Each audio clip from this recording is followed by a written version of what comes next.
माताजी पुत्र को दंड देती हैं, अध्यापक जैसे विद्यार्थी को दंड देता, इसे दंड कहते हैं। तो दंड का अर्थ वध नहीं होता है, दंड का अर्थ सुधार होता है।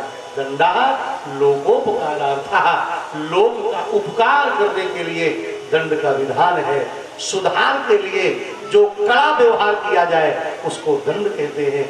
हाथ में त्रिशूल लेकर पीछा किया, वो सुख सावक उड़ करके अमरनाथ से बद्रीनाथ आया। बद्रीनाथ में भगवान व्यास की गुफा, व्यास पत्नी जम्हाई ली, मुंह खुला और मुख द्वार से वो सुख सावक प्रवेश कर गया। अभी तक व्यास पत्नी की गोद में कोई संतान नहीं थी।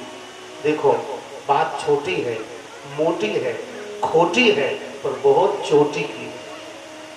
ध्यान रखना, छोटी है, मोटी है, खोटी है, पर चोटी की है।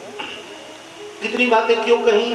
क्योंकि आज पाश्चात्य हमारे देश पर हावी हो रहा है, इसलिए माताओं को समझने के लिए छोटी सी बात कर दी हमने। हमारे शास्त्र में प्रमाण है।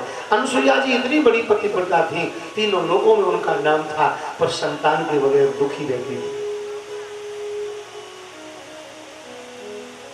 कहना हम ये चाहते हैं कि स्त्री के जीवन का पूर्णता, स्त्री के जीवन की पूर्णता, स्त्री के जीवन का पूज्य रूप, स्त्री के जीवन का सर्वोच्च पद, स्त्री के जीवन का सर्वोच्च सम्मान, स्त्री के जीवन का सर्वोच्च आदर, स्त्री के जीवन का सर्वोच्च पूज्य भाव कब प्राप्त होता है? जब स्त्री मातृत्व को प्राप्त कर लेती है।